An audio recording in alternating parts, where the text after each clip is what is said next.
వి gold trusted gold buyers తాకట్టులో ఉన్న బంగారాన్ని విడిపించి ఈ రోజు ఉన్న మార్కెట్ ధరకే కొనబడును. మరిన్ని వివరాలకు సంప్రదించండి 77107720. కార్తీక పౌర్ణమికి శైవ క్షేత్రాలన్నీ కిటకిటలాడుతున్నాయి. కార్తీక పౌర్ణమి రోజు ఆలయాల్లో ఉదయాన్నే తెల్లవారుజామున దీపాలంకరణ చేస్తారు. మహిళలందరూ కూడా ఈ కార్తీక పౌర్ణమి రోజు దీపాలంకరణ చేస్తే దీపాన్ని వెలిగిస్తే తమలో ఉన్న పాపాలన్నీ తొలగిపోయి పుణ్యఫలం దక్కుతుందని మహిళల నమ్మకం. అయితే కార్తీక పౌర్ణమి ప్రత్యేకతకు సంబంధించి ఆలయానికి సంబంధించిన ప్రధాన పూజారులు ఉన్నారు. అసలు ప్రధానంగా కార్తీక పౌర్ణమి అంటే ఏంటి, అసలు కార్తీక పౌర్ణమి చేయాల్సిన పనులేంటి? హరశంభో మహాదేవ విశ్వేశ అమరవల్లభ శివశంకర సర్వాత్మ నీలకంఠ నమోస్తుతే. ఇందూరు నగర ప్రజలందరికీ కార్తీక పౌర్ణమి శుభాకాంక్షలు. ఈ నీలకంఠేశ్వరాలయము ఇందూరు నగరానికి ఈశాన్య భాగంలో ఉన్నటువంటి నీలకంఠేశ్వరాలయం అతి పురాతనమైనటువంటి ఆలయము.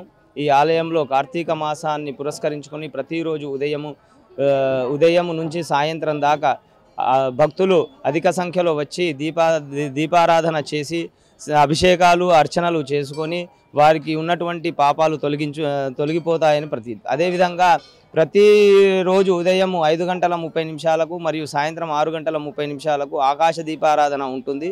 అదేవిధంగా ఈ పౌర్ణమి రోజున దీపారాధన చేయడం వలన, ఉసిరి దీపారాధన కానీ పిండి దీపారాధన చేయడం వలన మనలో ఉన్నటువంటి సకల పాపాలు తొలగిపోతాయి.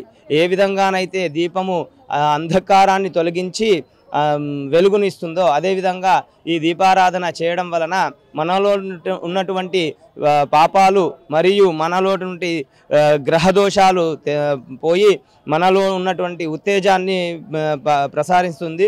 అదేవిధంగా ఈ రోజు సాయంత్రము కార్తీక పౌర్ణమి పురస్కరించుకొని లక్ష దీపోత్సవము ఈ కార్యక్రమం నిర్వహించబడుతుంది. ప్రధానంగా కార్తీక పౌర్ణమి రోజే మహిళలందరూ కూడా ఆలయానికి ఉదయం తెల్లవారుజామునే వస్తారు. ఏదైతే ఉసిరికాయలు దీపాన్ని వెలిగించడం వల్ల ఏంటి అసలు దాని ప్రత్యేకత? కార్తీక పౌర్ణమి రోజు హరిహరులకు చాలా ప్రీతికరమైన రోజు. ఈ రోజు ఉదయం స్వామివారికి దీపారాధన కానీ ఉసిరి దీపంతో చేసినటువంటి దీపాలు దానం చేయడం వలన వారిలో ఉన్నటువంటి సకల పాపాలు తొలగిపోతాయని ప్రతీతి. మొత్తంగా చూడొచ్చు, ఏదైతే ఉదయం తెల్లవారుజాము నుండే ప్రధానంగా ఆలయాలన్నీ కూడా కిటకిటలాడుతున్న పరిస్థితి. నిజామాబాద్ జిల్లాలోని ప్రధానంగా మనం నీలకంఠేశ్వర ఆలయంలో ప్రధానంగా శైవ క్షేత్రాలన్నీ కూడా కిటకిటలాడుతున్న పరిస్థితులు నెలకొన్నాయి. ఎందుకంటే ఆ కార్తీక పౌర్ణమికి ఎంతో ప్రత్యేకతలు ఉంటాయి. అది తమలో ఉన్న మలినాలను తొలగిపోయి అందరూ కూడా ఏదైతే ఉదాహరణకు దానికి అంతరికి సంబంధించి పొద్దున్నే భక్తులందరూ కూడా కిటకిటలాడుతున్న పరిస్థితులు నెలకొన్నాయి. ఇక్కడ ప్రధానంగా దీనికి అంతరికి సంబంధించి ఆలయానికి సంబంధించి చూసుకుంటే దీనికంతా ప్రధానంగా మొత్తంగా చూసుకోవచ్చు. ఉదయాన్నే తెల్లవారుజామున ఇక్కడ మహిళలందరూ కూడా పొద్దున్నే వచ్చి దీపాలంకరణ చేస్తున్నారు. మహిళలు ఉన్నారు. అమ్మ చెప్పండి, మీరు దీపం అయితే అలంకరణ చేస్తున్నారు. కార్తీక పౌర్ణమి ఏంది ప్రత్యేకత? కార్తీక పౌర్ణమి స్త్రీలందరికీ విశేషత. అందరూ దీని గురించి చాలా బాగా చేసుకుంటారు. దీని స్త్రీలందరూ ముత్తైదులుగా కూడా చాలా వినియోగించుకుంటారు. Thank you.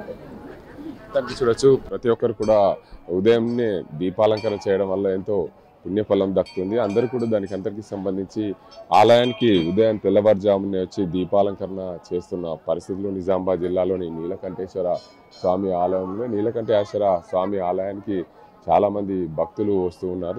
భక్తులకు సంబంధించి ఉదయాన్నే దీనికి అంతరికి సంబంధించి ఏదైతే ఈ నీలకంఠేశ్వర స్వామి ఆలయంలో కార్తీక పౌర్ణమి రోజు కార్తీక దీపాలంకరణ ఉంటుంది. అయితే ముత్తైదులందరూ కూడా దీనికి అంతరిక్ష దీపాలంకరణ చేయడం వల్ల తమలో ఉన్న మలినాన్ని తొలగిపోయి పుణ్యఫలం దక్కుతుందని చెప్పి భక్తుల నమ్మకంగా చెప్తున్న పరిస్థితి ఉంది. దీని మొత్తంగా ఏదైతే నీలకంఠేశ్వర స్వామి ఆలయంలో ఉన్న ప్రధానంగా దీనికి అంతటికి సంబంధించి ఆలయానికి సంబంధించి పూర్తి ప్రత్యేకతలు ఏంటి, అసలు నీలకంఠేశ్వర స్వామి ఆలయంలో దీపాలంకరణ చేయడం వల్ల ఎలాంటి పుణ్యఫలం దక్కుతుంది, ఈ కార్తీక పౌర్ణమికి సంబంధించి ప్రత్యేకంగా దీపాలంకరణ చేయడం వల్ల ఎలాంటి పుణ్యాలు దక్కుతాయి, ఈ కార్తీక పౌర్ణమి రోజు వాయినాలు ఎందుకు ఇస్తారు, దీపాలన్నీ కూడా దానం చేస్తుంటారు, దీనికి అంతకు సంబంధించి ఈ దీపాలు దానం చేయడం వల్ల ఎలాంటి పుణ్యఫలం దక్కుతుంది, దానికి అందరికీ సంబంధించి పూర్తి స్థాయిలో నిజామాబాద్ జిల్లా వ్యాప్తంగానే కాకుండా జిల్లాలోని పలు ప్రాంతాల్లో కూడా ఏదైతే శైవ క్షేత్రాల్లో దీనికి అందరికి సంబంధించి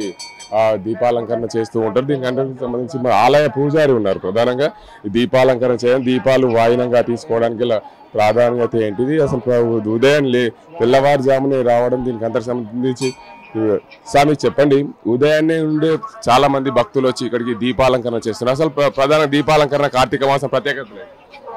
కార్తీక మాసం అంటేనే శివకేశవులు ఇద్దరికి కూడా ప్రీతికరమైనటువంటి మాసం. ఈ మాసంలో భక్తజనులు అందరూ కూడా పాడ్యమి మొదలుకొని అమావాస్య వరకు కూడా నెలాంతం ఈ మాసాంతం కూడా ప్రతిరోజు ఆలయానికి విచ్చేసి దీపార్చన దీపోత్సవ కార్యక్రమాలు నిర్వహిస్తూ ఉంటారు.